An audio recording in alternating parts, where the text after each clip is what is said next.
Ya. Halo teman-teman semuanya, di sini kita akan berdiskusi mengenai konstruksi media atas realitas di kehidupan sehari-hari kita, atau bisa kita sebut fenomena.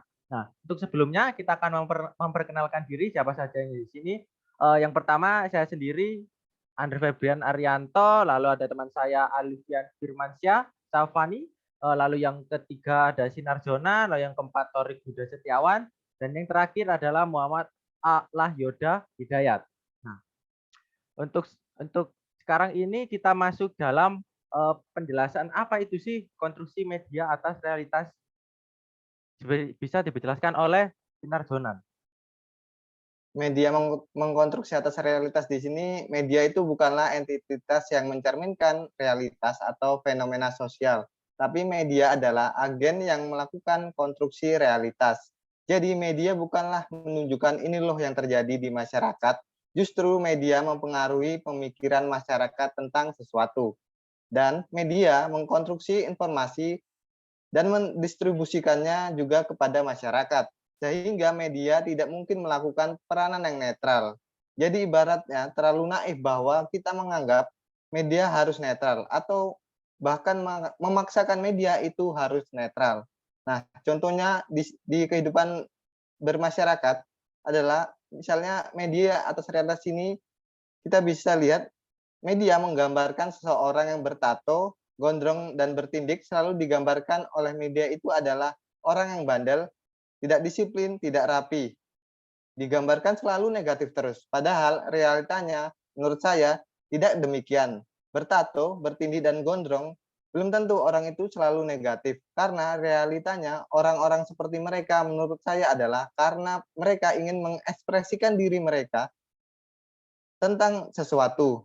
Gondrong belum tentu tidak rapi, sehingga akibat konstruksi media tersebut banyak orang-orang yang ingin bertato atau gondrong itu takut karena hal-hal yang digambarkan media selalu negatif tentang hal itu.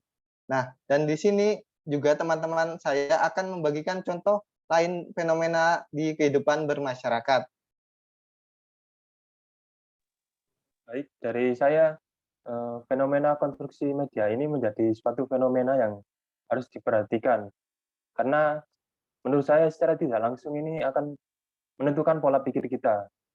Pada contohnya, saya mengambil ini lebih ke arah perempuan, di mana banyak iklan produk perawatan wajah atau skincare, di mana pada iklan tersebut menggambarkan standar kecantikan,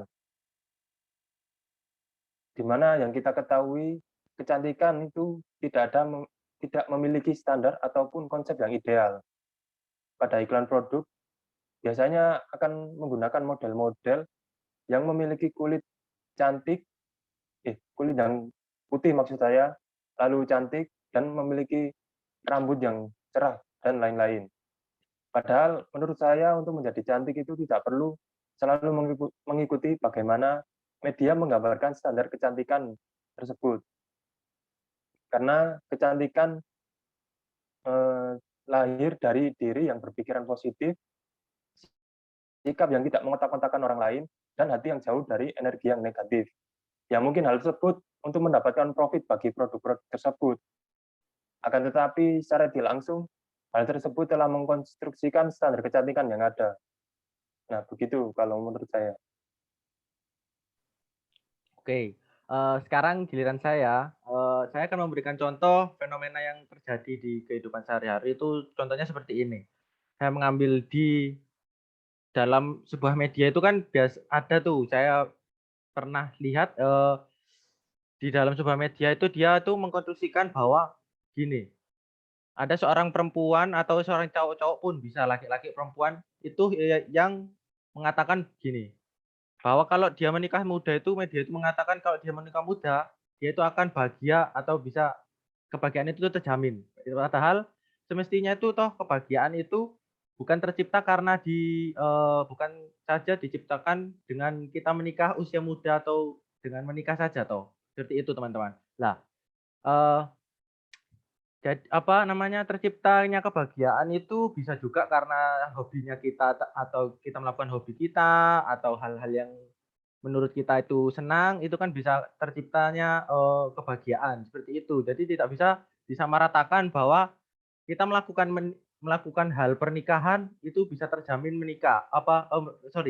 bisa terjamin kebahagiaan, belum tentu, kadang juga ada yang biasa-biasa saja, terkadang juga ada yang mungkin atau salah, bukan salah ya, tapi, eee, tidak bahagia begitu kan, kadang juga ada yang seperti itu. Nah, jadi tidak bisa disamaratakan, seperti itu kalau menurut saya.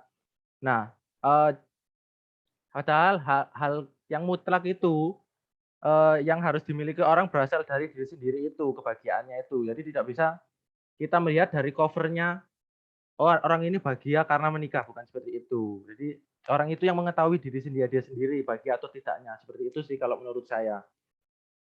Begitu kalau menurut saya teman-teman. Mungkin selanjutnya Mas Muhammad.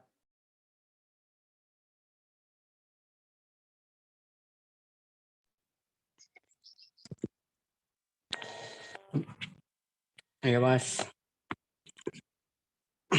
di media perempuan yang tidak bekerja atau ibu rumah tangga digambarkan jauh lebih baik daripada yang bekerja. Karena kalau seorang ibu tidak bekerja, selalu digambarkan media dengan mengurus anak dengan baik dan memiliki waktu yang banyak bersama anak. Padahal konstruksi yang dibuat media tersebut belum tentu benar, karena yang tahu persis peran seorang ibu adalah dirinya sendiri. Sehingga akibat konstruksi yang dibuat media tersebut, banyak perempuan yang dulunya bekerja setelah menikah akhirnya memutuskan untuk menjadi ibu rumah tangga atau mengurus anaknya saja. Karena konstruksi yang dibuat media tersebut, padahal realitanya perempuan bekerja belum tentu tidak banyak waktu dengan anaknya atau tidak bisa mengurus anaknya. Segitu Mas, atau saya Mas. Oke oke. Selanjutnya masuk ke contohnya Mas, fenomena yang dialami Mas Alfian. Nah, di sini saya menggunakan karakteristik etnis orang Madura. Nah, di dalam sebuah media, karakteristik orang Madura sejak dulu itu diinformasikan kepada masyarakat memiliki karakteristik yang keras. Nah, yang menimbulkan persepsi terhadap masyarakat bahwa orang Madura tersebut seperti itu.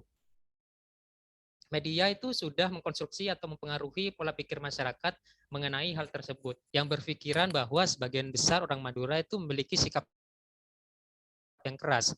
Tanpa kita sadari, media itu seakan-akan menyimpulkan bahwa semua orang Madura memiliki karakteristik yang seperti itu, yang menyelesaikan semua hal dengan kekerasan. Akan tetapi media itu tidak memberikan informasi bahwa tidak semua karakteristik etnis seperti itu. Dan karakteristik etnis tersebut sebagian besar hanya ada di dalam ruang lingkup pedesaan.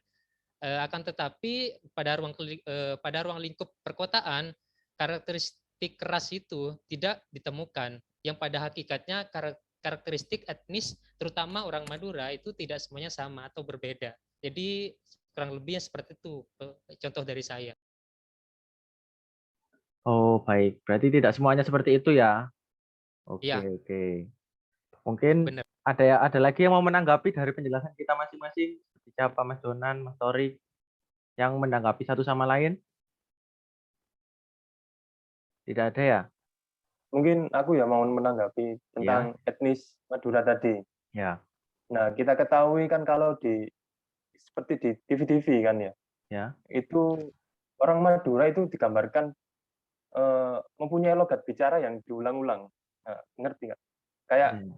Paham, paham, paham. sate, nah gitu. Ya. Terus atau enggak orang Madura ini digambarkan seperti memiliki usaha sate atau pedagang sate lah biasanya kalau di TV.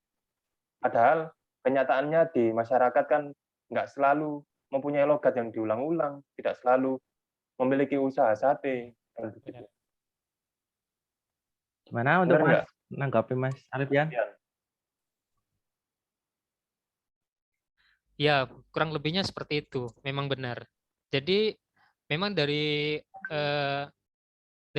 sejak dulu orang Madura itu memang dikenal menjadi penjual sate karena memang makanan khas dari orang Madura tersebut adalah sate. Nah, untuk yang tadi yang berulang-ulang itu, ya memang tidak semuanya karena karakteristik masing-masing orang itu tidak semuanya sama seperti itu, ada yang berulang-ulang atau bahkan yang seperti kita masing-masing sendiri nih punya ciri khas tersendiri setiap orangnya, seperti itu. Sudah terjawab ya Mas Tori ya? Ya, oke. Ya, Mas. Sudah, tidak ada yang mau menanggapi? Mas Sinarjonan, Mas Muhammad? Cukup jelas. Oh, sudah ya. Demikian teman-teman semuanya diskusi kita mengenai konstruksi media realitas atas realitas di kehidupan sehari-hari kita. Yang mana itu merupakan fenomena yang sering terjadi atau yang sering kita alami seperti itu ya. Nah, mohon maaf apabila ada salah kata yang disampaikan dalam diskusi kita hari ini. Mohon dimaafkan. Demikian. Selamat pagi, selamat siang.